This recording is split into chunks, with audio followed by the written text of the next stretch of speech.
Hello மக்களே, welcome to Sri Manju vlogs. இங்கே அமெரிக்காவில் வெயில் வந்துருச்சுன்னா எல்லாரும் விரும்பி பண்ணுற ஒரு விஷயம் எதுன்னா கார்டனிங் தாங்க. அவங்க வீட்டில் சின்ன கார்டனாக இருந்தாலும் சரி, இல்லைனா பெரிய கார்டனாக இருந்தாலும் எது அவங்களால முடிஞ்சதோ கண்டிப்பாக வந்துட்டு செடியெல்லாம் நட்டு வைப்பாங்க. நல்ல அவங்களோட பேக்யார்டாக இருக்கட்டும், இல்லாட்டா இந்த மாதிரி கார்டன்களாக இருக்கும், அவங்க வீட்டில் இருக்கிற பூ செடி காய்கறிகள் எல்லாத்தையுமே ரொம்ப நல்ல பொக்கிஷமாக பார்ப்பாங்க. நமக்கு கூட நிறைய டிப்ஸ் கொடுப்பாங்க இங்கே இருக்கிற அமெரிக்கன்ஸாக இருக்கட்டும், மெக்சிகன்ஸாக இருக்கட்டும். ஸோ இன்றைக்கி உங்கள் எல்லாருக்கும் தெரிஞ்ச மாதிரி நம்ம வீட்டில் பெரிய பேக்யார்டு இருக்குது அண்ட் அதில் ஒரு சின்ன கார்டன் கூட நம்ம வச்சுருக்கிறோம். எல்லா வருஷமும் என்னென்ன நம்ம வந்து கார்டனில் வெஜிடபிள்ஸ் போடுறோங்கிறத ஷேர் பண்ணுவோம். இந்த வருஷம் எப்படி மிஸ் பண்ணுவோம், மறக்காமல் உங்களோட ஷேர் பண்ணுறேன். ஸோ இன்றைக்கி இந்த வருஷம் நம்ம வந்துட்டு ஏதாச்சும் புது காய்கறிகள் இருக்குதான்னு சொல்லி வீடு பக்கத்தில் இருக்கிற கொப்போலாஸ் கார்டன் நர்சரிக்கு தான் வந்திருக்கிறோம். லாங் வீடியோவில் இதை பற்றி டீட்டெயில்டாக கொடுத்துருக்குறேன். பார்க்காதவங்களுக்கு ஐ பட்டனில் லிங்க் கொடுக்குறேன், செக் பண்ணி பாருங்கள்.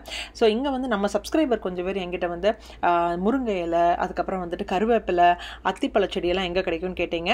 வேணுங்கிறவங்க நியூ ஜெர்சியில் இந்த கார்டனில் வந்து செக் பண்ணி பாருங்கள். நிறைய விதை, அதுக்கப்புறம் நிறைய பிளான்ஸ் எல்லாம் இருக்குது. நம்மளும் நமக்கு தேவையானதெல்லாம் வாங்கிட்டு கிளம்பிட்டோம்.